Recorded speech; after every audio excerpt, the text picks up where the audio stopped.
Ya, estamos listos. Vamos a iniciar.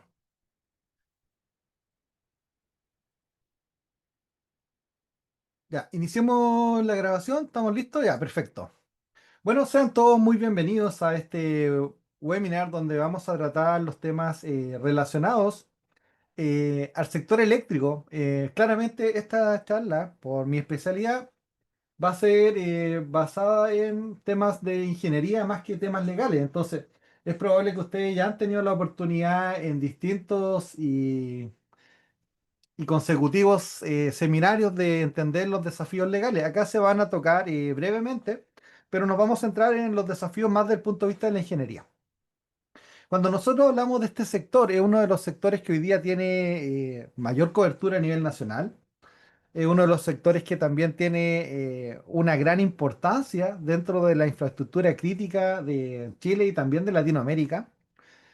Y estamos en un mundo que cada vez está más interconectado, donde la infraestructura se ha convertido en un objetivo prioritario para los distintos ciberataques. Entonces, esta presentación va a explorar los retos técnicos, soluciones, distintas temáticas que se viven en el día a día relacionado a esta área del conocimiento.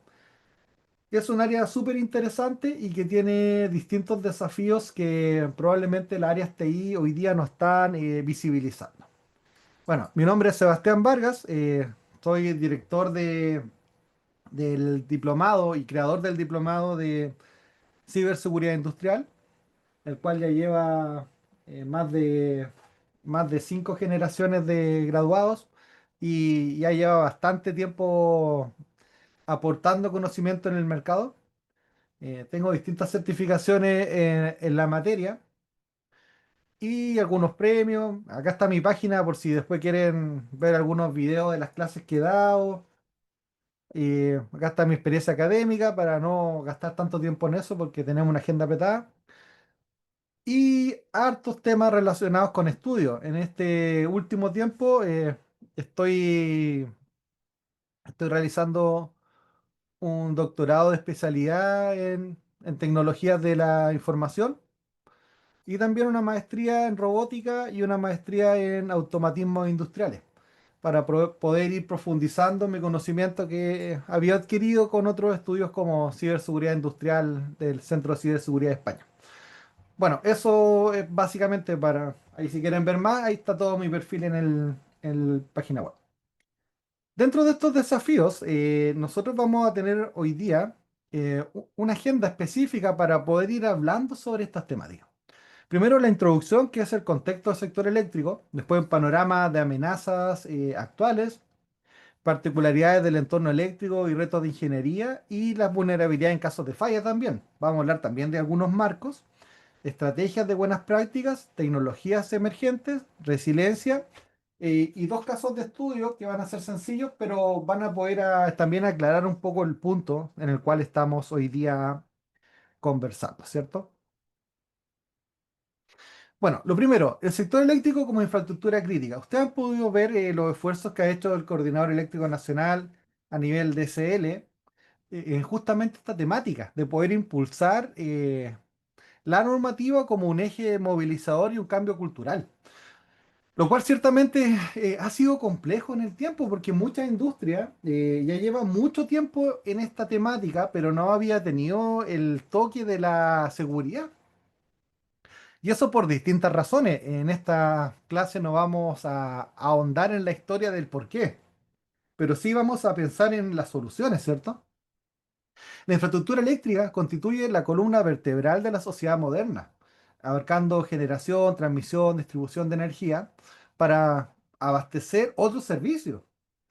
Per se la energía se utiliza en más infraestructura crítica, entonces es la base de cientos de empresas, organizaciones y servicios que proveen distintos otros servicios públicos. Entonces es una infraestructura crítica madre que provee a otros servicios que también puedan brindar las distintas tareas críticas que necesitan, como instalaciones sanitarias, hospitales también. También los TIC, ¿qué es la TIC sin la energía? La energía es la base de los sistemas de comunicación. Ya lo vivimos en el gran apagón de Chile. Ese apagón nos debiese haber remecido como país para poder entender la complejidad de un blackout. No necesitamos hacer un DRP si ya vivimos eso, ¿cierto? Ya vivimos el gran blackout que pasó en Chile y sabemos que esa es la consecuencia en un análisis de Business Impact. Ya sabemos que esa es la consecuencia mayor que podría suceder en un ciberataque. Y como país no estamos como tan disponibles como para volver a sufrir ese tipo de eventos porque generan pérdidas de distintos índoles que podrían terminar incluso en pérdida humana. Entonces, los procesos industriales críticos van acompañados de la protección crítica de toda su cadena. Y la infraestructura gubernamental se sostiene justamente en la energía. Cosas que pasaron y que fueron súper interesantes como aprendizaje fue, por ejemplo, la pérdida de comunicación que va acompañada de la pérdida de energía. Ustedes mismos quizás pudieron ver cómo las antenas tenían una redundancia eléctrica bastante limitada, que obedecía a cierta cantidad de minutos cuando la energía se corta completamente. Entonces eso igual nos hizo pensar, ¿cómo sigue en emergencia, cómo nos seguimos comunicando? Y ahí salen otras voces, salen proyectos tipo LoRaWAN, pero y otros tipos de redes que pudiesen ayudar en casos de emergencia, pero también todo depende de la energía. Entonces, va a llegar un momento que tampoco va a haber esa redundancia y tenemos que pensar en los medios no tradicionales. Pero bueno, eso también está pensado un poco en la continuidad que va a pensar en cada empresa, cada industria, de cómo se comunica y cómo mantiene la energía mientras existen grandes cortes. Eso está pensado un poco en la resiliencia. Estas empresas enfrentan riesgos cibernéticos derivados de vulnerabilidades que vienen de TI también. No son únicamente OT. En las redes OT, que son las redes industriales, conviven dispositivos informáticos y dispositivos de campo. Y hay una cadena grande de suministros de proveedores que también son parte de los vendors y de los actores, ¿cierto? El alto grado de interconexión y dependencia que tiene el sector eléctrico también lo sitúa como un objetivo prioritario para los actores maliciosos. Porque ahora entendemos, y yo creo que después de todo lo que hemos vivido, la gerencia, los directorios, ya están entendiendo que un incidente cibernético podría provocar interrupciones masivas del servicio, daños físicos a la infraestructura crítica, alterando procesos físicos con medios digitales, e impactos económicos significativos, ¿cierto? Y también riesgo para la seguridad nacional. Hoy estamos viviendo tiempos complejos y estos tiempos complejos obedecen a un ambiente de guerra en el mundo. Y las guerras, cuando ya terminan los conflictos con misiles, también se trasladan al ciberespacio. Entonces, los ciberataques en un ambiente de guerras híbridas también son parte de los targets que podían tomar distintos tipos de adversarios dentro de la infraestructura. Y dentro de un ambiente bélico, como el que estamos viviendo hoy, los principales lugares donde un adversario va a intentar atacar son los sistemas que proveen energía, porque es ahí donde el desarrollo normal del país se va generando, ¿cierto? Esto ha tenido una evolución bastante potente. Partimos con los sistemas tradicionales, donde la infraestructura eléctrica estaba basada en sistemas aislados y protocolos propietarios, que eso todavía se mantiene, y, y mínima conectividad externa. Esto fue evolucionando a una integración que todavía no sucede tanto entre las convergencias de tecnología de la operación y de la información. Una mayor conectividad también de las redes corporativas y el uso de protocolos IP en entornos industriales. Como ustedes saben, históricamente los dispositivos de campo que están en las zonas inferiores de la arquitectura de referencia Purdue muchas veces no tienen conexión a TCP/IP, muchas veces no tienen esos protocolos y muchas veces no tienen conectividad a la red. Y hay que conectarse con otros tipos de formas. Entonces, la integración ha buscado que incluso los dispositivos de campo empiecen a convivir dentro de estas redes digitales. Entonces, ha existido un cambio, por supuesto, porque la misma empresa es muy caro estar revisando dispositivos de campo físicamente uno por uno. Entonces, se necesita empezar a orquestar, a automatizar, a visibilizar de una forma más gerencial el tema. También esto ha ido evolucionando con la inclusión de la Smart Grid, que son redes eléctricas inteligentes, con medición avanzada, también con automatismos de distribución y con monitoreo en tiempo real. Entonces esto también trae, al incluir más tecnología, también esos riesgos se van incluyendo, ¿cierto? Y también la sumatoria que han tenido las energías renovables y la integración de fuentes distribuidas también, almacenamiento energético y proliferación de dispositivos del tipo IoT y Internet de las cosas en toda la cadena. Porque antes solo estábamos pensando en los dispositivos de campo que estaban en on-premise y que estaban incluso desconectados de Internet. Pero hoy día con la tecnología las empresas también están conectando dispositivos a Internet y se están consumiendo desde Internet hasta hacia las nubes. Entonces el paso de la tecnología, la modernización de las plantas, la modernización de todo este ecosistema también habilita una serie de riesgos. Acá no podría ser transformación digital sin seguridad digital de por medio. Entonces, la modernización ha traído beneficios en la operación, por supuesto, pero ha aumentado significativamente la superficie de ataque. Para los que no conocen esta terminología, la superficie de ataque es todo lo que ustedes tienen expuesto a Internet desde su organización. Es como lo vería un adversario desde afuera hacia adentro. Entonces, esa superficie de ataque significa que son todas las puertas, todos los enlaces, todas las conexiones, todas las IP, los hosts que se tienen expuestos a Internet y que por ahí un adversario podría iniciar un cyber kill chain, un ataque básicamente. ¿Quiénes son los tipos de actores y sus motivaciones? Eso también es súper importante, sobre todo que se entiendan en la gerencia. Acá no estamos hablando simplemente de campañas de phishing nivel uno, sino estamos pensando en actores de amenaza que están motivados por distintos tipos de casuística. Van a haber, como siempre, cibercriminales que están orientados a su motivación de incentivo económico, que utilizan también el ransomware y ataques de extorsión contra compañías eléctricas. Porque muchos pensarán, pero el ransomware nos puede pegar en una planta. Por supuesto, sobre todo si la planta tiene servidores que tienen sistema operativo.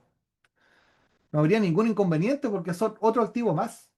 Va a depender mucho el delivery, cómo el atacante va a hacer el envío del ataque, pero la consecuencia puede ser si existe la superficie para realizarlo. También están los insiders. Este tema lo hemos conversado en distintos foros internos, en distintos canales como The Security Latam, donde puede existir personal interno con acceso privilegiado, pero que actúa de forma descontenta. Y hoy día las bandas de ransomware están justamente reclutando, y no es una promoción, y no es que esté pasando un anuncio propiamente tal. Las bandas criminales hoy día están haciendo esas coimas, porque como cualquier eh, banda criminal, busca afiliados y las bandas criminales para perpetuar su propósito van a sobornar a las personas que puedan hacerlo, que tengan el alcance. Entonces, también los insiders en el mundo es un vector más. Entonces, por eso es súper importante controlar los accesos, monitorear los accesos, mantener un nivel de gobierno adecuado, donde todo el poder no recaiga en una sola persona, porque ahí empiezan las dificultades de un gobierno TI o T, me refiero. Entonces, estos insiders también son un tema que representa un gran peligro porque muchos dirán, pero si mi compañía no tiene acceso desde Internet, pero ¿qué pasa si alguien de la misma compañía se vuelve malicioso y se vuelve criminal? Y algunos dirán, pero eso no pasa, es cosa de buscar en Google la cantidad de incidentes internos que han pasado. Entonces eso es algo que puede suceder. Y también como somos personas, convivimos con personas y las motivaciones pueden ir cambiando en el tiempo. Por eso son los controles, por eso es la auditoría, porque siempre existe un factor humano que puede tener alguna problemática asociada a justamente cambiar su papel dentro de la organización y orientarse al mundo criminal. No es lo que queremos, no es lo que buscamos, no es lo que nos gustaría, pero es parte de la realidad. Vivimos en un mundo violento y vivimos en un mundo que tiene crimen. Y taparnos los ojos con eso sería no ver la realidad. Y nuestra labor como especialista en seguridad es justamente visibilizar esta realidad a las personas que toman decisiones e invierten. Vivimos en un mundo que el crimen existe y tiene mucho poder.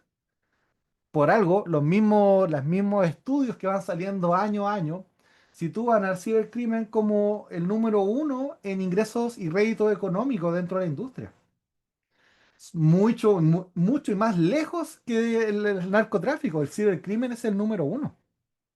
Por la posibilidad que también que tienen países que se dedican a esto, como los norcoreanos, a hacer esto parte de su rédito y de su ingreso. Entonces, hay actores estatales de grupos APT que se dedican a esto. Recuerden que los grupos APT nos visitaron fuertemente en el 2019 y grandes bancos sufrieron distintos tipos de incidentes, pero eso era con fines de rédito económico. Imagínense con fines de ciberguerra. Ahí pudiésemos tener distintos tipos de realidades, ¿cierto? Y también existen activistas motivados por ideologías políticas o medioambientales que pueden dirigir sus ataques contra empresas de energía. Entonces, estos son como los cuatro grupos principales en los cuales una matriz de riesgo debiese estar pensando. Porque los cuatro se combaten de distintas formas, con distintos métodos y con distintas inversiones. Básicamente la inversión va a ser acorde al riesgo que queremos mitigar y al activo que queremos proteger. Ahí comenta Ernesto, actualmente Sal Titan, grupo PT chino, que está muy enfocado al espionaje y la cadena de suministro. Ese tema también es súper importante porque hoy en día nosotros dependemos casi 100% de los proveedores. ¿Y qué pasa cuando el proveedor lo vulneran? ¿Qué pasa cuando el proveedor hackean su cadena de suministro en la cual el proveedor, yo confío ciegamente en su cadena de trabajo en la cual me entrega un firmware verificado? Pero ¿qué pasa si ese firmware fue alterado? ¿Cómo hoy día estamos, por ejemplo, haciendo exigible garantías, contratos y políticas de seguridad para proveedores? A mí me ha tocado observar en la industria que estamos partiendo con cosas básicas, por ejemplo, que los proveedores tengan antivirus, que los proveedores tengan, por ejemplo, una solución para gestionar sus contraseñas, que los proveedores tengan los sistemas operativos con licencia. Hoy día estamos en una época muy liviana y muy básica de la protección de la cadena de suministro, que involucra también a los proveedores. Pero esto debiese tender a fortalecerse en el tiempo. Porque esas son medidas sumamente básicas versus la complejidad que tiene la industria. Entonces, las mismas medidas que se le piden a la industria debiesen también escalarse a los proveedores. Eso es como parte de la lógica que debiese ir avanzando en el tiempo, ¿cierto? La gestión de vulnerabilidades, por ejemplo, un temazo, ¿cierto? Bueno, ¿cuáles son los principales vectores de ataque? Por eso les dije que esta charla iba a ser principalmente del punto de ingeniería y los temas legales los vamos a comentar, pero asociados a esto, no como actor principal, que generalmente es cuando se enfocan este tipo de presentaciones, nos enfocamos solamente el tema legal y como que queda el vacío de qué hacemos. Porque si bien sabemos el qué hacemos, meramente necesitamos saber el cómo lo hacemos, cómo la empresa toma estos requerimientos legales y cuáles son los caminos correctos o los caminos cercanos donde podría tomar acción.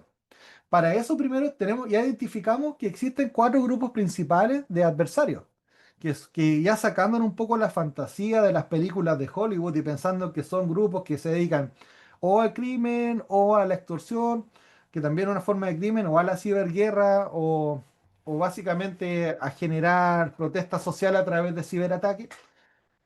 Y grupos que son más tipo lobos solitarios como son los insiders, vamos a tener la otra parte. ¿Cuáles son los principales vectores de ataque que nos podrían pegar en un ambiente OT? Básicamente, en estos ambientes siempre está el clásico misterio que dice, pero si los ambientes OT están aislados, ¿cómo podría llegarme un ataque? Y siempre ahí sale el pecho inflado de la persona que lo comenta. Si estamos en un ambiente aislado, es imposible que un ciberataque me llegue. Y ahí empieza una serie de cuestiones que son relacionadas a la cantidad de tácticas, técnicas, procedimientos que existen para atacar una empresa que no necesariamente parten desde Internet. Generalmente se menciona el caso de Stuxnet porque es un caso que revoluciona un poco la forma de pensar con un ataque que parte con una complejidad, pero con un método de inicio sencillo. Si tú no puedes ingresar a una planta desde Internet, ingresa desde el operador. Entonces, siempre la falla puede producirse si no está disponible una ventana a Internet desde la misma persona que opera la infraestructura.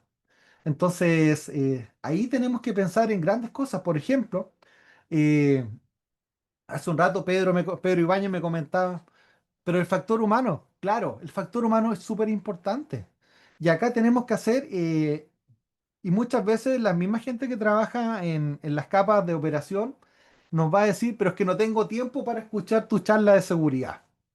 Yo creo que a muchos de ustedes les debe haber pasado eso, que no tiene el operador no tiene el tiempo porque está en 24/7, está en turno, está atento a algo para escuchar la charla de seguridad. Entonces tenemos que buscar los canales para hacer llegar el mensaje. Tenemos que buscar la forma, la gamificación, por ejemplo, cápsulas, incluso partir con un correo electrónico dándole puntos específicos y buscar el espacio donde se le dé una concesión de ventana, como se hacen las pausas saludables, como se hacen las distintas intervenciones que se hacen en las plantas y las organizaciones. Hay que buscar el espacio para que también los operadores puedan conocer de esta temática. Porque si bien se sienten en esa situación de que están aislados de Internet, muchas veces ese aislamiento de Internet es hasta cierto punto. Muchas veces solamente no pueden navegar en páginas, pero a veces las configuraciones sí permiten tener rutas dentro de la red.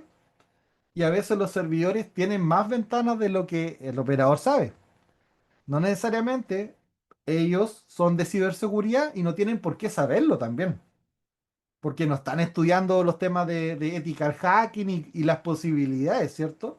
Es nuestro deber como especialistas de seguridad educar también a los operadores para que se sientan parte del riesgo. Y una forma es hacerlo sencillo. Porque si nosotros vamos y le hablamos de un process Holowid o le hablamos de un DLL injection, el operador se le va a bloquear al tiro sus ganas de seguir escuchando. Tenemos que hablar de ataques normales, con lenguaje común, ni siquiera invocando los nombres técnicos de los ciberataques, para que se genere esa cercanía y puedan ver que uno puede impactar su trabajo y dos también puede impactar un bono de producción perfectamente por metas que no se cumplan. Entonces hay que acercarlo a la realidad, hay que acercarlo a la operación.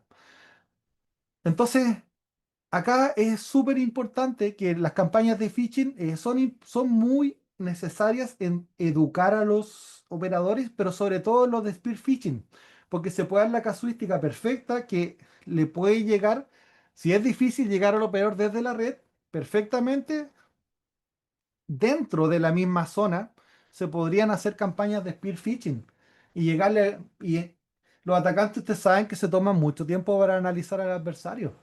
Entonces, si descubren un sistema de notificación, un sistema de puntos, un sistema de casino, los atacantes perfectamente pueden simular un sistema interno, que no va a ser un correo con los $1.000 de Amazon, va a ser un correo interno de un sistema de marcaje y con esa campaña pueden comprometer a una persona.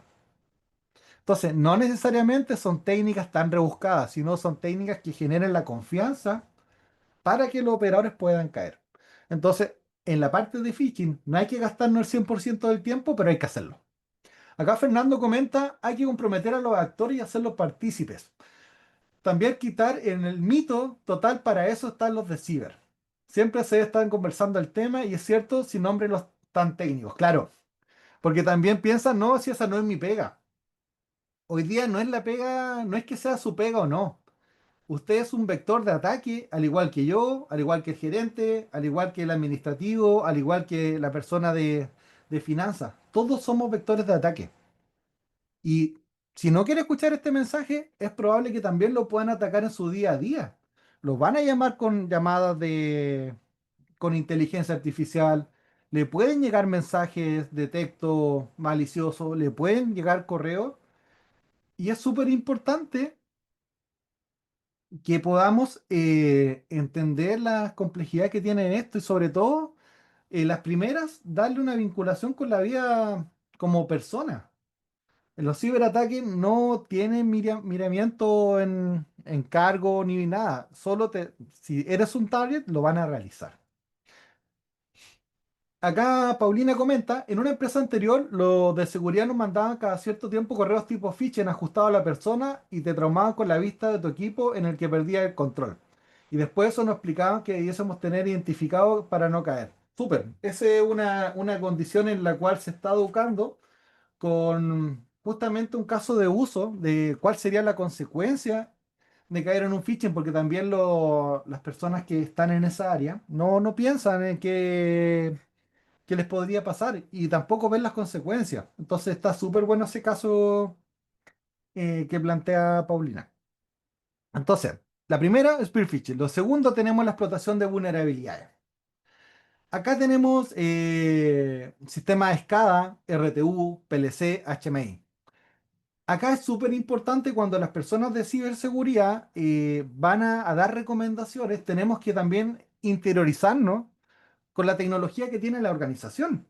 Porque muchas veces si no estudiamos la tecnología, si no estudiamos las marcas, qué hace, los procesos que sostiene, también en las primeras conversaciones y acercamientos que tengamos con las áreas industriales puede que se haga un bloqueo. Porque se podría pensar que no cachamos lo que hacen. Entonces, antes de llegar a conversar, tenemos que estudiar el proceso que mantiene la planta. Porque acá vamos a tener distintos tipos de situaciones. Por ejemplo, en un sistema SCADA, en la teoría, tiene cientos de formas de implementación, ¿cierto? Sabores, colores, versiones, distribuciones, arquitectura, cantidad de hosts, cantidad de telemetría. Entonces, no hay una configuración idéntica entre una empresa y otra. Entonces, cada empresa tiene su propia realidad. Tienen marcas comunes, tienen arquitecturas parecidas, pero cada empresa tiene su propia realidad, sobre todo por la cantidad de activos que va a tener. Después los dispositivos de campo, que están un poquito más abajo, RTUs, PLCs sobre todo, son dispositivos que ustedes no le van a poder instalar un anti-malware. Entonces ahí ya tenemos una complejidad porque se rompe el patrón de la persona de seguridad que piensa, eh, ¿qué vamos a hacer ahí? ¿Cierto? Si no podemos instalar un anti-malware, ¿qué hacemos? ¿Cuál sería lo que vamos a proponer como organización para proteger esas capas? Y después tenemos los HMI. Los HMI tienen muchas veces software obsoleto y eso es parte de lo normal. Ni siquiera es parte de algo que podría suceder. Es casi una certeza de que va a tener software obsoleto por distintos tipos de razones. Acá no estamos juzgando. Por distintos tipos de razones hay distintos tipos de software que tiene mucho tiempo sin actualizarse y sin parches de seguridad. Y acá uno de los principales desafíos del sector eléctrico es la inversión económica, porque acá no se trata solo de voluntades. Quizá el PLC ya cumplió su ciclo de vida y ya no tiene una actualización mayor. Quizá esa versión quedó ahí. Y muchas veces nosotros vamos a rajar vestiduras como los de seguridad, pero ¿cómo tienen eso tan vulnerable? Pero es que quizás ya llegó su tiempo de vida y no tiene un firmware superior y para hacer ese cambio hay una inversión millonaria. Y ese es justamente el tino que nos falta a los de seguridad. Es pensar en el negocio. Y eso lo dice Isaka, lo dicen en ICC al cuadrado, lo dicen en Easy Council, en CECISO. Y es justamente nosotros como seguridad tenemos que pensar en el negocio y el negocio soportado por procesos seguros, ¿cierto? Entonces, saquemos un poco la poca flexibilidad que pudiésemos tener, porque también tenemos que darle la oportunidad a los negocios para que tome una solución que sea acorde en tiempo y en dinero. Todo esto se traduce en dinero. Mientras más dinero se gasta en tecnología, probablemente va a haber menos dinero para contratar personas. Ese es un equilibrio. Tenemos que tener personas, procesos y tecnología. Si nos gastamos todo en tecnología, me queda poco para procesos y no me queda para personas. Entonces, muchas veces tenemos que convivir con sistemas que son obsoletos, pero son obsoletos desde el punto de vista de seguridad. Desde el punto de vista de operación, esos sistemas obsoletos han mantenido la operación sin caída en todo este tiempo. Entonces se pone bonito el desafío, ¿no? Cuando los sistemas funcionan, pero son inseguros. No podríamos hacer muchas críticas desde el punto de vista operacional, porque está funcionando, pero es inseguro. Por ejemplo, si acá estamos hablando de sistemas que funcionan bajo Modbus y tenemos redes planas, ciertamente estamos frente a un riesgo por distintas situaciones y ataques que se podrían generar. Pero el Modbus es fiable, confiable y funciona. Y funciona y anda súper bien. Hace un tiempo atrás, extrapolándolo a la industria financiera, porque siempre también nos quedamos solo con un tipo de industria, los cajeros automáticos. Muchos rajaban vestiduras y decían, pero ¿cómo tiene Windows XP? Eran sistemas recortados y dedicados solo para eso, para sacar dinero y entregarte tu dinero, nada más. Después empezaron a salir ciberataques relacionados a eso y se tuvo que ir haciendo upgrade. Pero siempre, si algo funciona, se va a seguir ocupando. Acá Luis comenta, una vez nos tocó un dispositivo médico muy caro en hospitales que usaba una versión de Windows XP. Eso también todavía se ve. En la industria médica hay un vacío gigantesco en temas de sistema operativo.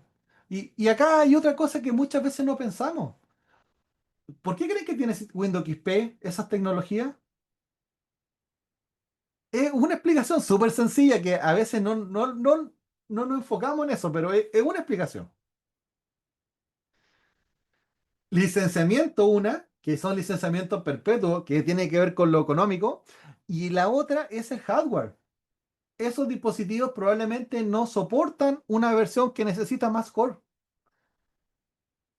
Entonces, funcionan con el sistema operativo que soporta el hardware. Y cambiar el hardware significa inversiones millonarias. Entonces, estos son los desafíos que muchas veces no escuchamos en las conversaciones legales que se realizan en torno a los avances de las leyes, porque también tenemos que ver el punto de vista del negocio. Esto se hace sumamente caro muchas veces para la industria cambiar toda la tecnología, por eso tiene que ser gradual, porque no queremos que con los cambios también se cierren, se pierdan puestos de trabajo ni nada de eso, todo tiene que ser paulatino, tiene que ser acorde al riesgo y sobre todo que permita que el negocio siga operando. Entonces tenemos que tener estas consideraciones sobre todo para cuando hacemos propuestas, cuando hacemos nuestras estimaciones desde el punto de vista de ciberseguridad y sobre todo cuando damos diagnósticos. Nuestro diagnóstico siempre tiene que ser pensando en todos los factores que hoy día tienen las plantas. También tenemos los temas de intrusión y TOT, donde existen movimientos laterales, de redes corporativas. Entonces, ¿qué pasa cuando el proveedor, la única forma que tiene de conectarse a darle soporte a una estación remota es básicamente un Anidex o un TeamViewer? Y vemos que con el TeamViewer se está moviendo el mouse en un sistema en una minera y no hay nadie. Y ahí empiezan los casos de los fantasmas, de que en esta mina penan. Bueno, básicamente era un operador que estaba dándole soporte a un sistema de forma remota. Pero eso pasa, ¿cierto? ¿Y cuáles son hoy día las formas más comunes que los ciberatacantes están hackeando las compañías? A través de terceros. ¿Y cómo? A través de cuentas válidas. Porque estas mismas cuentas tienen acceso a todo. El atacante no necesita hacer un malware súper complejo si puede hacer una campaña de ingeniería social, atacar al proveedor y ocupar sus credenciales. Entonces también tenemos que estimar dentro de nuestro análisis de riesgo sumamente eso en la cadena de suministro. Cuando el proveedor es el único que puede tocar los sistemas SCADA, también el proveedor tiene que hacerse parte del riesgo. ¿Cómo va a mitigar los riesgos de manejar nuestros sistemas de forma remota? ¿Cuáles son las medidas de seguridad que el proveedor está tomando para administrar nuestra tecnología? Sobre todo cuando son marcas grandes que tienen muchos clientes, ¿cómo hacen el aislamiento entre una cuenta y otra? ¿Cómo almacenan esas credenciales dentro de los sistemas? Hay una serie de distintos vectores de ataques que nosotros debiésemos tomar en consideración. Casos relevantes que han pasado, el que conocemos y que pegó fuerte fue el de Ucrania. ¿Y por qué es tan importante? Porque este es un caso directo con la industria eléctrica donde se utilizó un malware específico para esto. Del 2015 han cambiado tanto las tecnologías. Probablemente muchas industrias tienen ese mismo setup. Probablemente muchas industrias tienen ese setup súper parecido. Eh, Black Energy en este caso, Tomás. Nos petea un poquito más atrás. El, el Black Energy fue exclusivo para estos incidentes. Entonces, estos son casos de ciberguerra específicos, porque son pensados y preparados para atacar infraestructura crítica eléctrica. Entonces, muchas veces pensamos, ¿la infraestructura crítica eléctrica se puede atacar? Por supuesto, como cualquier infraestructura se puede atacar. La misión de nosotros es justamente hacer más difícil que esto suceda. Justamente ese es el desafío. Siempre vamos a tener un vector de que puede pasar, pero también es súper importante tener esta estimación de las emergentes que hoy día están saliendo. Me imagino que casi todos ustedes ya han tenido alguna u otra interacción con la inteligencia artificial y lo han utilizado para distintos propósitos, ¿cierto? Para hacer memes principalmente, para hacer resúmenes, para contestar las pruebas de los profesores del diplomado, distintas situaciones. Acá nos juzgamos. Pero acá es súper importante pensar que también con la IA se puede utilizar multipropósito y también se puede utilizar para ir refinando los ataques de ingeniería sobre las plantas. Perfectamente con la IA y con todos los avances que está teniendo en voz, por ejemplo, avances que está teniendo en real time, con cambios de rostro, perfectamente podrían comenzar los super deepfake. Yo me acuerdo que hice mi primera charla de deepfake el 2018 en un congreso de la 88 Kids, donde justamente hablaba sobre las fake news. Y en esa época de las fake news, yo estaba hablando sobre los deepfake. Y ahí no estaba ChatGPT y ninguna de esas plataformas. Eran algoritmos que se bajaban, se corrían y hacían cambios de imágenes casi a lo bruto entre dos videos. Y quedabas con un video final, básicamente con el rostro cambiado. Pero hoy día esto se puede hacer en real time. Básicamente vectorizan tu cara y te ponen una máscara digital que funciona con los puntos.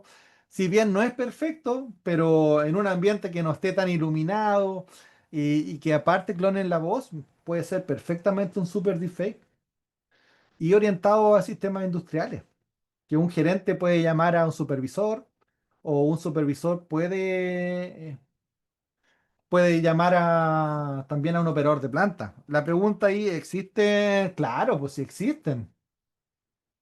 Sí tenemos, como dicen el chiste de los chinos, sí tenemos. Hoy día existe, por ejemplo, OneGPT,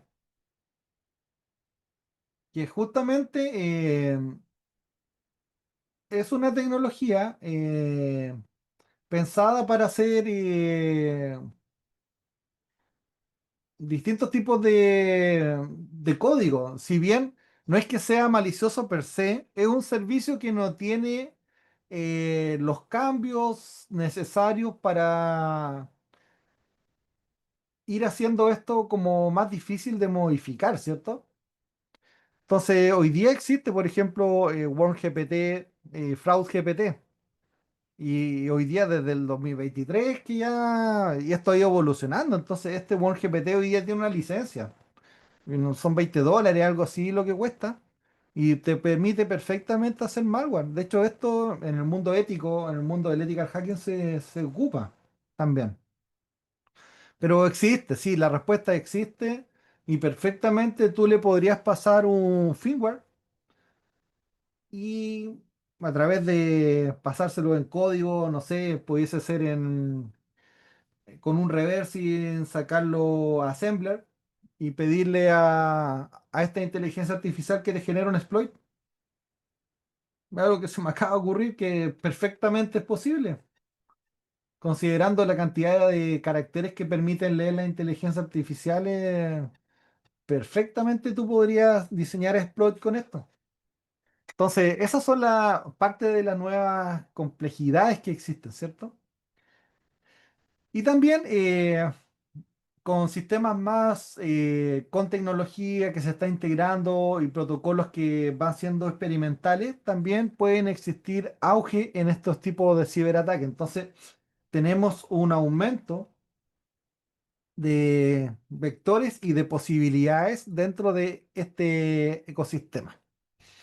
También existe una convergencia en IoT que mucho se conversa, ¿cierto? Donde tenemos confidencialidad entre disponibilidad. Algunos autores señalan ya que no debiésemos pensar en la triada y debiésemos pensar en el safety, como la seguridad en general, que quizá la criticidad debiésemos estimarla en base a los procesos de negocio y no tanto en lo que lo soporta. Entonces también tenemos que ir viendo los retos de la ingeniería en la convergencia, implementar soluciones sin afectar el rendimiento. Y una cosa que también es súper importante en las medidas de seguridad que no produzcan latencia dentro de la red, porque también es algo que muchas veces no contamos, que cuando nosotros queremos implementar medidas de seguridad, la red no está necesariamente preparada para ello. Algo también súper importante, he visto algunos debates ideológicos sobre el modelo Purdue. Purdue se creó hace mucho tiempo. Y Purdue no es un modelo de ciberseguridad, para que todos lo tengan claro, no es un modelo de ciberseguridad, es una arquitectura de referencia de industrial, de modelamiento de arquitectura industrial. Eso es. Entonces, como no es de ciberseguridad per se, nosotros tenemos que ir pensando en las capas que les vamos a ir agregando. Tampoco es un diagrama de red típico, no es eso, es una arquitectura de referencia industrial. Eso es. ¿Para qué nos sirve a nosotros como organizaciones? Para también tener una conversa unificada con las áreas de TI, porque muchas veces las áreas de TI, sobre todo cuando los gerentes están llegando a la compañía, no entienden esto. Y sobre todo si vienen de un área que no es de la misma en la cual se vienen a encargar. Entonces, cuando empiezan a darse cuenta que acá hay distintos tipos de niveles de profundidad, y en cada nivel de profundidad las soluciones no van a ser la misma. Entonces, un gerente te podría decir, no sabiendo nada del tema, ¿para qué necesito otro firewall más si ya tiene uno? Entonces, se dan esas conversaciones donde tenemos que justamente situarnos en esta temática, ¿cierto? Acá hay algunas limitaciones que hoy día existen, que son los dispositivos industriales legados, que era lo que conversábamos, con hardware de capacidad de procesamiento súper limitado, con imposibilidad de instalar agentes de seguridad que no tienen eh, seguridad en sus protocolos. Por ejemplo, un Modbus, DNP3, interfaces con credenciales hardcodeadas que están en el mismo código. Entonces, interfaces con credenciales y puertos, servicios innecesarios. Una de las principales normas es hacer livianos los servicios, desactivar todo lo que no se usa. Entonces, nosotros ahí tenemos que buscar la estrategia y esos son los desafíos reales. Básicamente, ¿cuáles van a ser las estrategias que vamos a tomar desde el punto de vista de ingeniería en las plantas? Por ejemplo, la utilización de gateway específicos que actúan como intermediario para implementar autentificación, cifrado, microsegmentación también, aislamiento de dispositivos legados en segmentos de red, sobre todo el aislamiento es súper importante, pero unas buenas DMZ, unas buenas VLANs que realmente estén bien, bien configuradas. El monitoreo pasivo de estos activos. También una clásica pregunta de prueba sería, ¿acá podemos instalar un IPS? Es una clásica pregunta de prueba. ¿Y por qué? Porque justamente estamos hablando de sistemas que están en el límite de su hardware. Y si tú le instalas un IPS, es probable que puedan suceder distintos tipos de situaciones. Y la mayoría no van a ser favorables. Entonces, todo lo que sea automático, también tenemos que darle el doble clic de tuerca. Si realmente tenemos la posibilidad de implementar tecnología automática en la red, desde el punto de vista de seguridad, ¿cierto?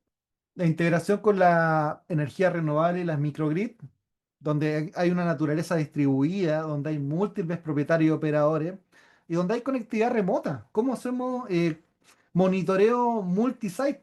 Que es parte de la dificultad y es por donde se rompe el modelo de seguridad de defensa en profundidad. Porque acá estamos hablando ya no de castillos, sino de mini fortalezas que están distribuidas por todo Chile. Entonces, ciertamente las sondas, la agrupación de estas sondas, la interacción de la alerta, el procesamiento de los logs, es harto trabajo que se tiene que realizar desde el punto de vista de ingeniería. ¿Cuáles son los retos de seguridad específicos? La manipulación de los datos de generación, también pensar en los ataques de esta tecnología inteligente, en el compromiso también de los sistemas y la alteración de los parámetros. Entonces, esto puede suceder sobre todo al tener tanto superficie de ataque. También las comunicaciones inalámbricas y el 5G en el sector eléctrico, monitorización remota, redes 5G en infraestructura, mesh para conexiones y seguridad en comunicación. Entonces ahí también tiene que existir requisitos para las telcos cuando justamente hagan estas implementaciones, que muchas veces la capa de seguridad no viene incorporado en la licitación. Y ¡jum! Se nos olvidó y lo tratamos de incorporar después y ya el proyecto se escapa de las manos a nivel de costo. Porque la seguridad se tiene que incorporar por diseño y no esperar que ya hayan implementado todo para pensar en la seguridad. Porque ciertamente el mismo poder de negociación que tiene la empresa disminuye cuando les pides algo cuando ya está adjudicado. Entonces también tenemos que pensar en eso. La interoperabilidad y la estandarización, múltiples fabricantes, variedad de protocolos, integración IT-OT con diferentes problemas. Y los estándares claves para la interoperación. Acá mencionaban ISA C2443, ese es el camino. Ahí tenemos un camino definido, robusto, que tiene muchos años en el mercado. Y también complementarlo con estándares para las subestaciones y estándares para dispositivos electrónicos eléctricos, entre otros. Esto tiene mucho camino en los temas de ingeniería. Hay mucho trabajo ya que hay que visitar lo que ha hecho la IEEE, lo que ha hecho ISA. Hay mucho camino para la estandarización eléctrica e industrial. Las vulnerabilidades comunes en los sistemas de control, configuraciones por defecto. Eso es lo principal que se van a encontrar cuando hagan un ethical hacking, una inspección, un análisis profundo. Y va a haber mucho por defecto. Y no juzgamos, pero tenemos que buscar una solución. ¿Cómo hacemos esos cambios? ¿Cómo hacemos un proceso, por ejemplo, de hardening en OT? NERSIP establece dentro de sus capítulos justamente los temas de hardening y las configuraciones seguras. Y es justamente porque es una problemática que pasa en todo el mundo, en toda Latinoamérica y en Estados Unidos también. Porque el que instala no necesariamente las capas de seguridad se le incorpora. Entonces, por eso en las nuevas instalaciones, en las nuevas plantas, ya tenemos que empezar a limpiar desde hacia adelante y también pensar cómo limpiamos hacia atrás lo que ya se implementó. Después tenemos credenciales inseguras y ahí hay un gran desde, porque las credenciales inseguras puede ser que aún tienen muy poco límite los sistemas también para ponerles credenciales más robustas. Entonces, ¿qué pasa cuando el sistema tiene solo para poner seis números? Y así fue programado. En ese minuto era seguro eso.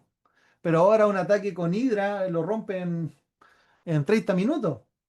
Con el Rock U 2025 que va a salir en algún momento, hay muchas posibilidades de hacer ataques de fuerza bruta, sobre todo que estos sistemas tampoco tienen muchas veces file to ban o tienen sistemas para hacer estos bloqueos, ¿cierto? Pueden estar pegándole un montón de tiempo. Las redes planas. Yo creo que acá está el corazón de la problemática en el sector eléctrico. Estos 4 puntos es el desde que nos tendríamos que empezar a preocupar. Ausencia de segmentación efectiva entre los dispositivos, porque muchas veces pensamos que están aislados, pero justo por alguna razón el switch quedó dando IPv6. Pasó nomás, pues. Alguien se le olvidó quitarle el ticket y empezó a dar DHCP en IPv6. Y todas las reglas estaban en IPv4. Cosas que pasan, cosas misteriosas que pasan. Y las redes que estaban absolutamente desconectadas empezaron a verse y empezaron a conectarse porque no habían reglas en IPv6. Las reglas de segmentación estaban solo para IPv4. Cosas bonitas que puedan suceder. Puerto innecesario. Montar sistemas y que estos sistemas tengan un montón de servicios que no se necesita, porque eso aumenta la superficie de ataque. Entonces, uno de los términos principales que hoy día se van a llevar es justamente la superficie de ataque que tienen los sistemas y cómo las vamos reduciendo, ¿cierto? Este tema yo creo que nadie lo ha solucionado y el que venga a decir yo lo tengo listo, no le creo. La problemática de hacer parches y actualizaciones, este es un temazo. Sobre todo por la posibilidad de ventanas que se tiene hoy día en la industria. Hacer un paro de planta, súper complejo. Entonces, tenemos sistemas de, claro, los patch managers funcionan cuando eso lo permite, pero si la tecnología no tiene conectividad en la red, el patch manager no va a funcionar. Ahí va a funcionar hasta la tecnología que soporte. Y las redes probablemente van a ser antiguas, entonces acá tenemos una forma de parchar multisistemas. Podríamos perfectamente tener un WSUS, un Windows Center o un Vicarious o cualquier otra tecnología que Manage Engine u otro, la que exista, pero eso va a ser hasta ciertas capas. Pueden ser las capas de Windows. Y lo que está dentro de la tecnología, lo que está dentro del SCADA, eso no lo va a parchar probablemente la persona que está manteniendo la planta por dentro. Entonces, o sea, estamos hablando que las plantas todavía tienen Windows XP. Entonces el WSUS es el Rolls Royce a esta altura. Todavía funciona. Porque estamos hablando justamente de eso. Ahí Omar comenta el WSUS es mi fuente de ingreso. Entonces acá tenemos un problema, muchachos, porque justamente van a haber tecnología que no va a estar conectada a las redes. Entonces, ¿cómo parchan lo que está fuera de TCP/IP? ¿Cómo está parchan lo que está fuera de la red digital? Lo que se tiene que parchar a mano. Y ahí se pone complejo el tema, porque la posibilidad de hacer esos parches no va a ser como en seguridad justamente lo estamos pidiendo. Ni lejos va a ser como lo pide PCI 306090. Es súper difícil. Esto es súper difícil. Hacer los parches en sistemas industriales, sobre todo cuando son sistemas distribuidos que están en un cerro, que tenemos que generar la condición para llevar el parche en un pendrive. Entonces, acá algo interesante es lo que comenta Armando, que los parches están contaminados desde las fuentes, como pasó con Linux. Claro, po, eso es parte del Cyber Chain y es parte también de lo que hablábamos del supply chain, de la cadena de suministro. Entonces, este tema, muchachos, tienen que darle harto ojo porque no es un tema que vaya a resolver ciberseguridad. Ciberseguridad no parcha, y que lo anoten los directores. Ciberseguridad no parcha. Ciberseguridad analiza, fiscaliza, monitorea, pero el que parcha es el dueño del activo y generalmente en esta área van a ser los colegas de la operación. Ellos tienen que parchar. O TI. Si TI, por ejemplo, está a cargo de ese parche, pero generalmente a veces se hace el aislamiento y TI no mete su mano dentro de los sectores industriales.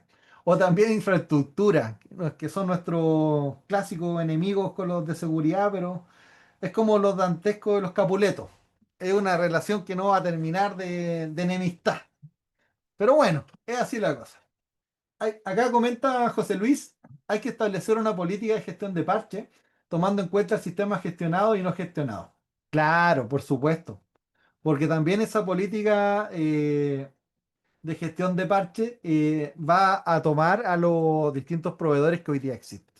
Dentro de lo que ya habíamos adelantado, la cadena de suministro, hardware comprometido, software y firmware malicioso, herramientas de ingeniería y contratista de personal externo que va a ir visitando nuestras plantas.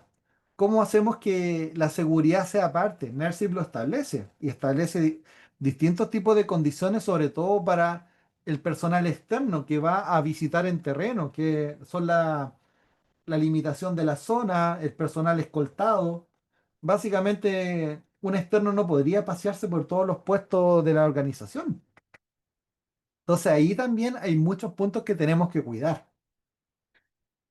Pues tenemos casos de fallo por ingeniería insuficiente. Compromiso, por ejemplo, de gateway inseguro, donde, por ejemplo, en una planta de generación eléctrica se implementó un gateway que permite la monitorización, la configuración y se encontraron credenciales por defecto no modificadas, falta de segmentación en redes corporativas, firmware pendiente de actualización por más de 18 meses, tráfico no cifrado entre gateway y sistema SCADA y ausencia de monitoreo de anomalías, porque también se da que en estos casos muchas veces no se está monitoreando las capas 0, 1 y 2 y solamente en realidad se está monitoreando las capas IT. ¿Y saben por qué? Porque la mayoría de las plataformas de seguridad que tratan de pasar a OT no tienen incorporados los protocolos industriales. Incluso los firewall, en una clase lo conversábamos, que los mismos Fortinet, por ejemplo, hay que licenciar la parte industrial. Y muchas veces nosotros pensamos que solo por tener el firewall bien configurado para IT va a estar y ya. Entonces, tenemos que ver la arquitectura eficiente, ver las capas que se tienen que validar en las distintas configuraciones. La gestión inadecuada, hay que tener un proceso de configuración. NERSIP lo establece en uno de sus capítulos. Y justamente la configuración, la actualización y la monitorización son claves para atender esta temática. Y también los controles compensatorios ausentes. Faltan mecanismos muchas veces para visibilizar este tipo de sistemas. Claro, eso conversamos hace un ratito, que muchas veces los equipos que están de campo nivel cero no están conectados a la red, pero hoy día también empiezan a salir conectores intermedios que facilitan esas conexiones y empiezan y se habilitan distintos tipos de otros riesgos. Entonces, básicamente, para ir cerrando, la ingeniería insuficiente se basa en justamente las distintas posibilidades que tenemos hoy de ciberataques dentro de la industria. Y como último punto, antes del concurso, acá ustedes siempre pueden modelar cualquier ataque y acá no significa que tienen que tomar los que ya existen. Lo principal, desde el punto de vista de ingeniería, es tratar de hacer entender a la organización que el ciberataque no es solo la parte final. Y una de las grandes problemáticas, y por eso siempre tratamos de educar a través de los temas de Mitre, es que las organizaciones están solo pensando o en el spear phishing o ya cuando el ransomware pegó y rompió el sistema. Pero hay una gran capa intermedia que se basa en el Cyber Keychain de Mitre y las tácticas técnicas de procedimiento, que durante todo este movimiento el adversario se va a estar moviendo por la organización, entonces la industria eléctrica tiene un gran desafío y es ver cómo en cada una de las capas también van protegiendo a la organización, ¿cierto?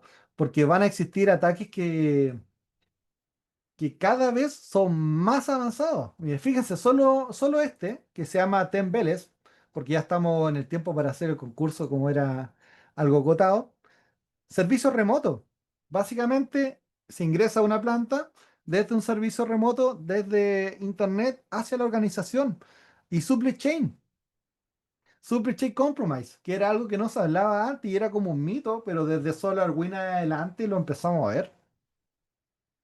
Entonces, las mismas plataformas que son para hacer gestión o para protegernos, también se da el caso de que tenemos distintos riesgos. Y acá el Drive by Compromise, esa técnica es súper bonita. Y no es bonita por lo que hace, sino porque mucha gente todavía no lo entiende. ¿Y qué significa? Que los equipos están hackeados antes de que parta todo el ataque. Entonces, los ataques no necesariamente son uno 2 3 4 sino puede ser la primera técnica, hackean al operador y se quedan ahí observando harto tiempo. Entonces, con eso se puede ir avanzando. Y también algo como una lección súper importante, todos los ataques son diferentes. Van compartiendo algunas técnicas, pero cada actor de amenaza va utilizando sus propios tácticas, técnicas, procedimientos, porque depende mucho de lo que el adversario está pensando en concretar, qué es lo que va a utilizar para justamente ello. Entonces, para ir finalizando, los desafíos del sector eléctrico son amplios, como vieron en esta presentación, son grandes, tienen desafíos desde el punto de vista humano, que también hay que entrenar a las personas que están en ciberseguridad, que están viendo las dos partes, en temas industriales, y que también tenemos que educar al directorio en que los desafíos son mucho más que el mero cumplimiento de la ley, porque ese es un desde, eso es una obligación. Pero el propósito de lo que la organización tiene que buscar es cómo proteger su negocio con las mejores medidas que pueden implementar desde el mundo civil para proteger su organización. Ese es el gran desafío. Y si ustedes lo piensan, a través de implementación de NERSIP, de la ISO 27001, de ISA 62443, claramente vamos a ir transitando a ese camino. Vamos a hacer el concurso y después vamos a hacer las últimas preguntas, por favor. Así que espero que les haya gustado la presentación. Ahora vamos a ver si nos ganamos una bequita para el curso de Fundamento que va a estar bastante entretenido. Ya, para los que nunca han jugado Kahoot, básicamente tienen que conectarse a un QR que no es malicioso. Voy a compartir de nuevo.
Entretenido, va a estar masivo el Kahoot.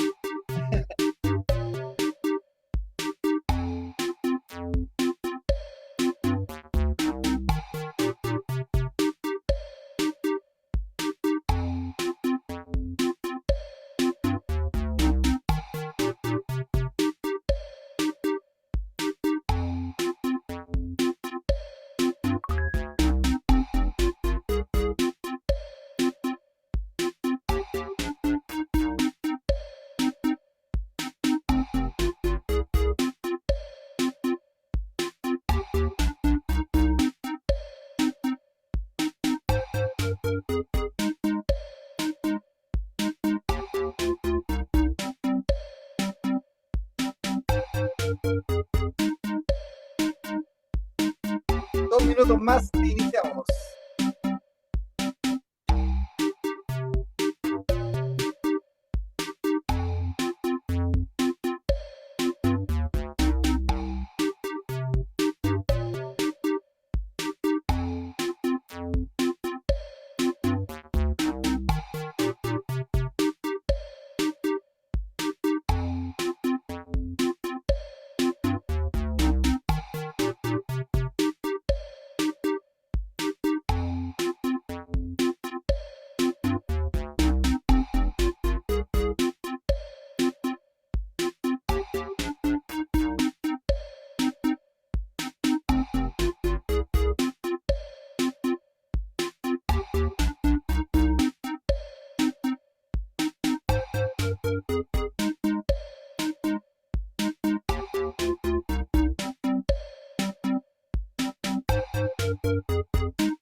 Vamos a iniciar.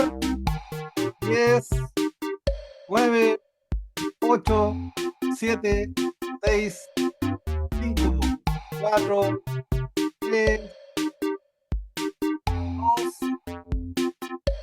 1.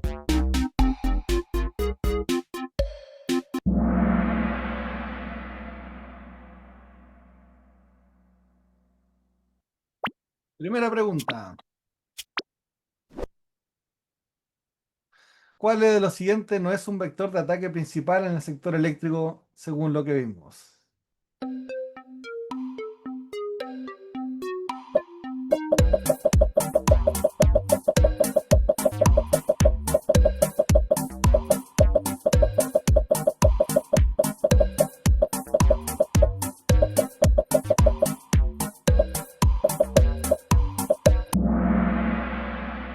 En este caso, la desactivación física de generadores por desgaste mecánico, eso no obedecería a un ciberataque. Perfecto. De los primeros. Vamos con la segunda. ¿Qué estándar internacional define niveles de seguridad para sistemas de automatización y control industrial?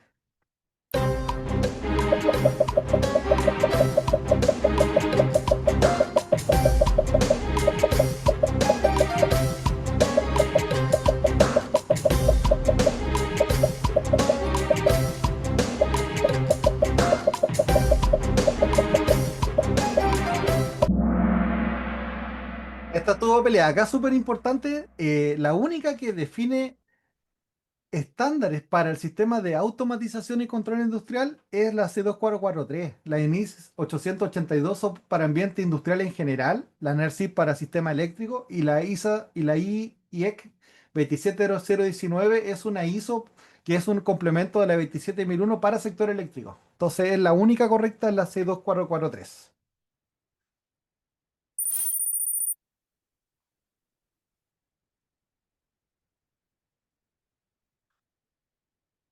Según el enfoque de seguridad por diseño, ¿en qué fase se realiza el modelo de amenazas? Esta pregunta en general.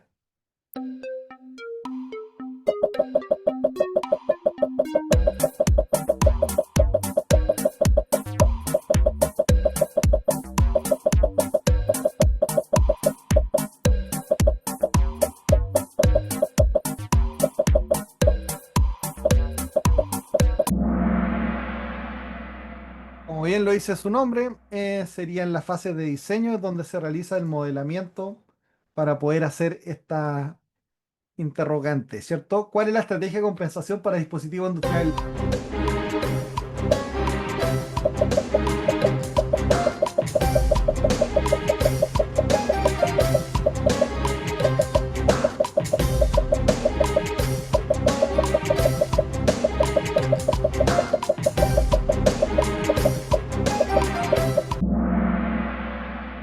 Ya, esta es súper interesante porque, por ejemplo, ¿cómo le van a instalar un PLC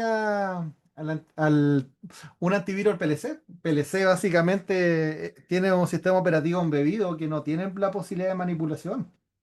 Entonces, esa estaría descartada. La actualización automática del firmware, imagínense qué pasaría en el mundo industrial si tuviéramos la actualización automática en capa uno. Sería una locura. Desconexión permanente de la red, no podemos porque la convergencia nos está obligando a tener monitoreo. Entonces, la única correcta es la microsegmentación y gateway de seguridad, que eso es lo correcto que debiésemos hacer. Como vamos, Bertol, Giancarlo y Juan Lucas. ¿Qué característica distingue principalmente la prioridad de seguridad en entorno OT frente a IT? Basado en la clásica literatura.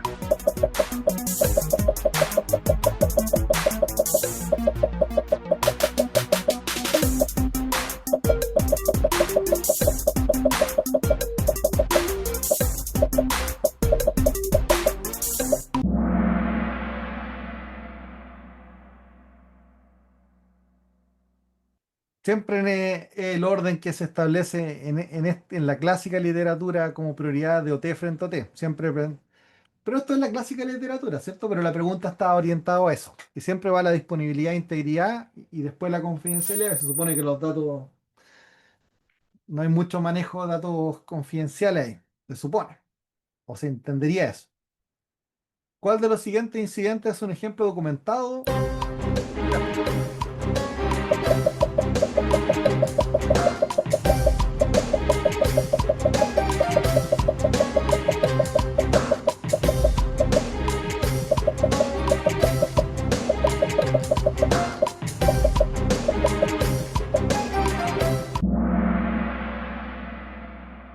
Justamente el que vimos en clase, el que vimos hace un ratito, Blackout en Ucrania 2015-2016 por malware.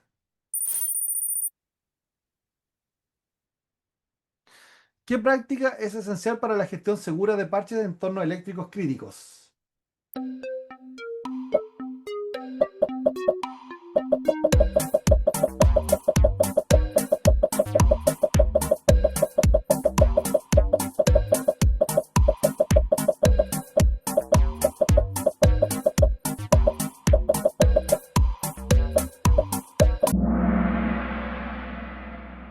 En la medida que se pueda también, ¿cierto? También tenemos que muchas veces en las plantas no vamos a tener un entorno para probar, pero cuando son despliegues grandes, también tenemos que hacer nuestro laboratorio por, por la consecuencia que se podría generar. ¿Qué protocolo se menciona como ejemplo de protocolo industrial sin autenticación ni cifrado?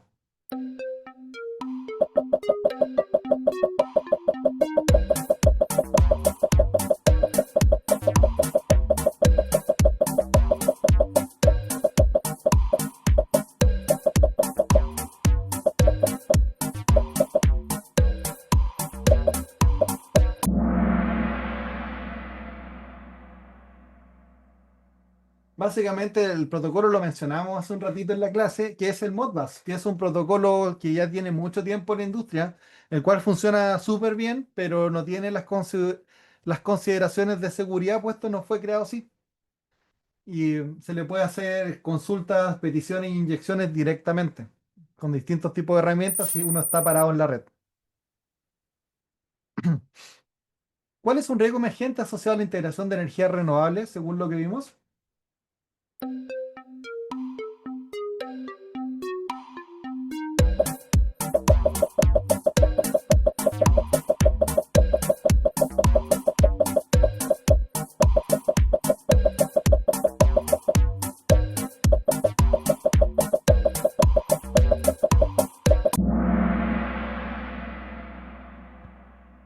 Súper interesante acá. Eliminación de vulnerabilidades de gas, disminución de la superficie de ataque, reducción de la complejidad del sistema, pero esos son los riesgos clásicos.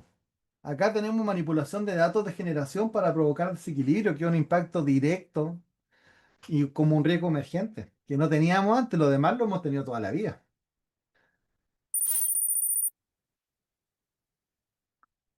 ¿Qué medidas se sugieren para asegurar comunicaciones remotas inalámbricas en subestaciones?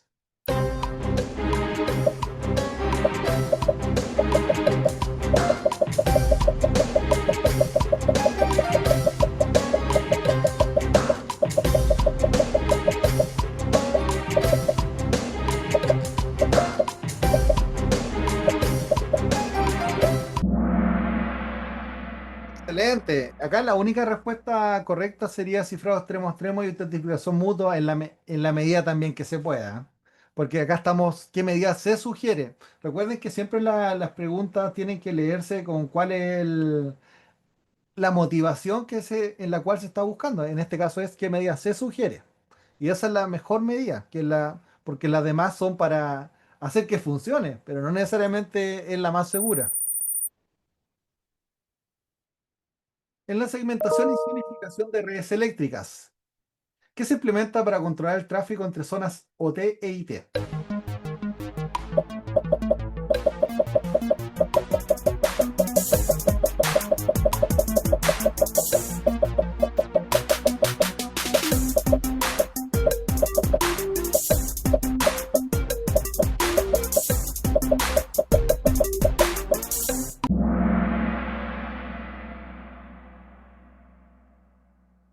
Sí, acá es súper importante. Las otras son preguntas incorrectas, porque el uso Wi-Fi Flexibilidad, probablemente en una planta tengamos wifi desde todo tipo y algunos wifi misteriosos que aparecen por ahí, pero la conexión directa sin filtro tampoco lo es.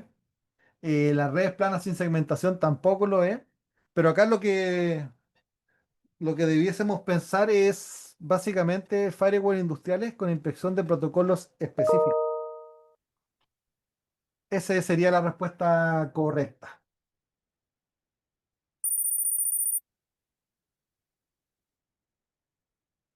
Y la última. ¿Qué marco cualitativo permite calcular el valor financiero del riesgo cibernético adaptado a entornos OT?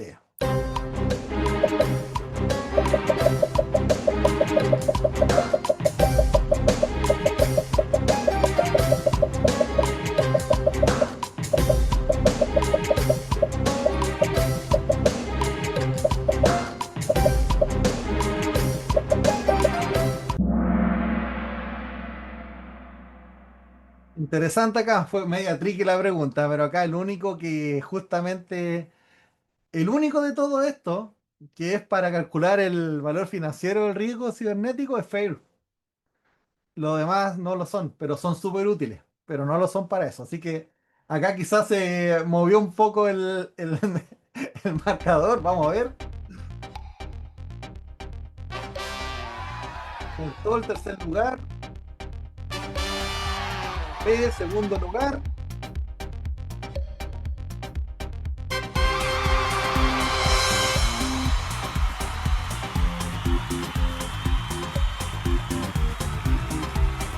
Excelente.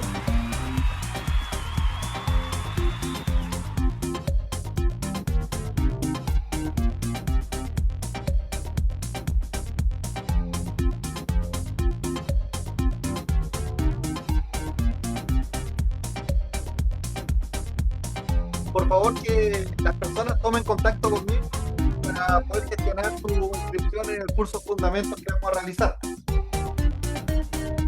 La inscripción en un curso Fundamentos va a ser gratuito para los tres primeros lugares de ciberseguridad.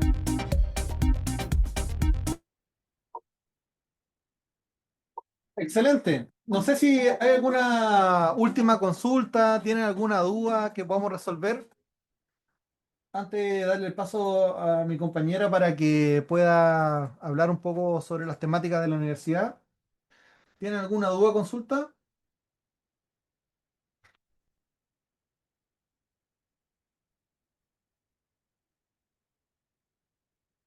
¿Va a haber alguna medalla de participación? Me imagino que eso siempre lo realizan. No, no lo sé, voy a hacer la consulta.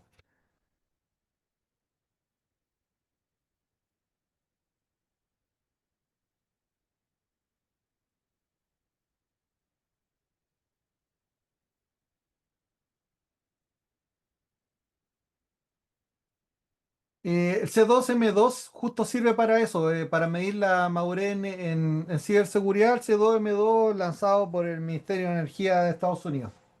Es súper buena.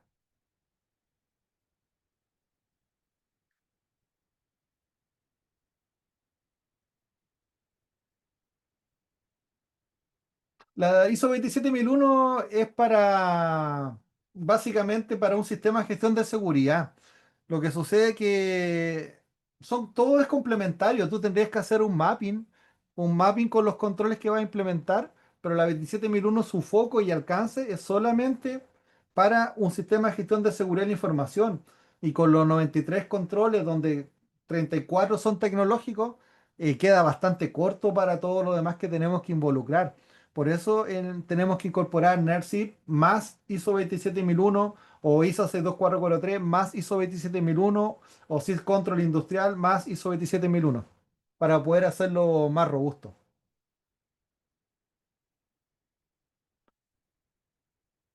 ¿Alguna otra consulta antes de dar el pase?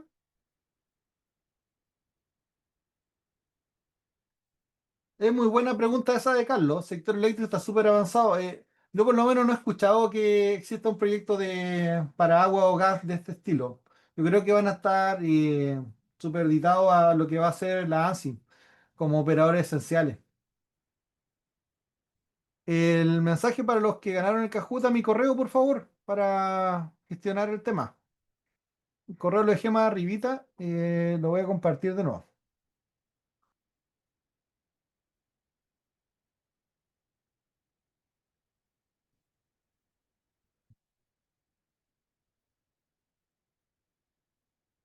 Ya, pasemos a la segunda parte y final, por favor. Súper. Ahora mismo voy a compartir pantalla.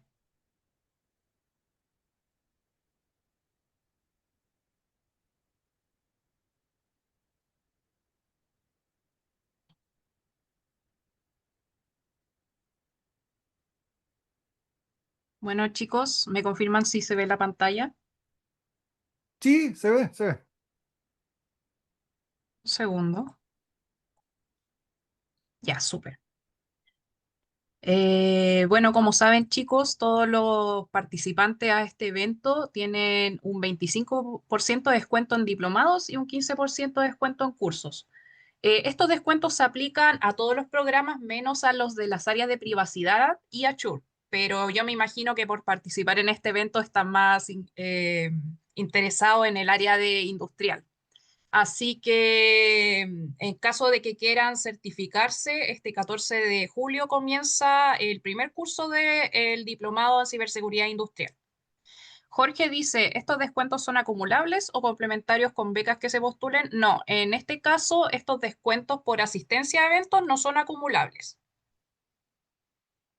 Así que yo creo que Jorge, tu mejor opción en esta ocasión es ocupar este descuento de asistencia. Para hacer válido este descuento pueden contactarse con nuestros ejecutivos vía el QR que tienen aquí en pantalla, vía WhatsApp o pueden agendar una reunión en vivo. Aprovecho de compartir, denme un segundo.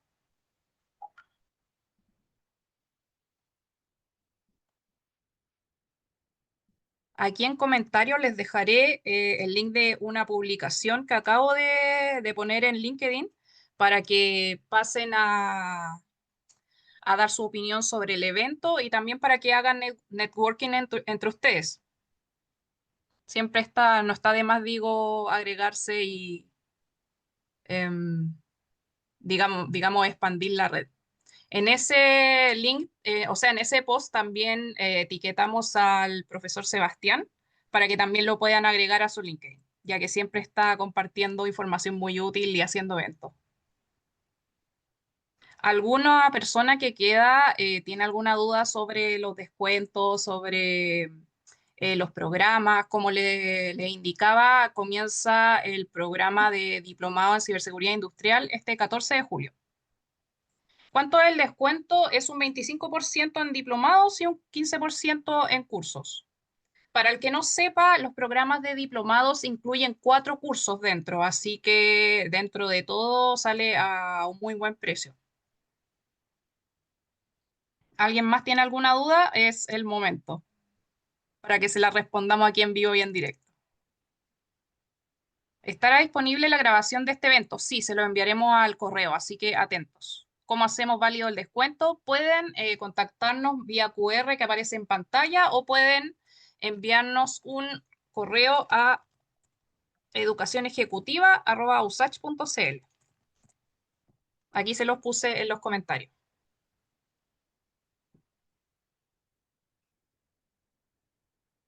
De todas formas,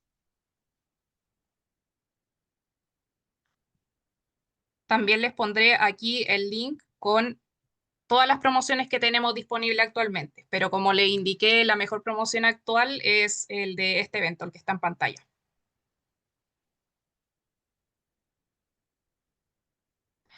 Cristian pregunta cuánto tiempo son válidos los cursos. Yo realicé 2 el año pasado y quiero este año completar los últimos 2 para poder optar el diplomado. En ese caso, tienes que enviarnos un correo para que un ejecutivo pueda validar esa información. Puedes enviarnos un correo acá.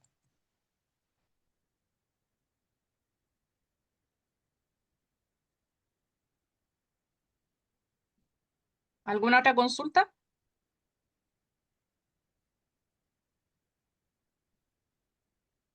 Parece que por ahora no.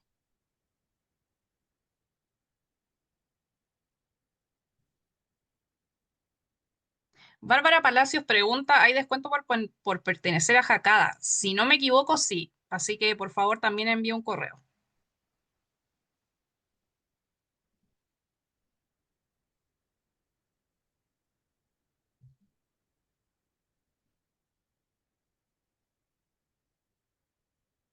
Listo, creo que eso Estamos sería listos. todo. Sí, sí, estamos listos. Ya, pues, muchas gracias. Que estén muy bien. Chaito todos. Chao, chao.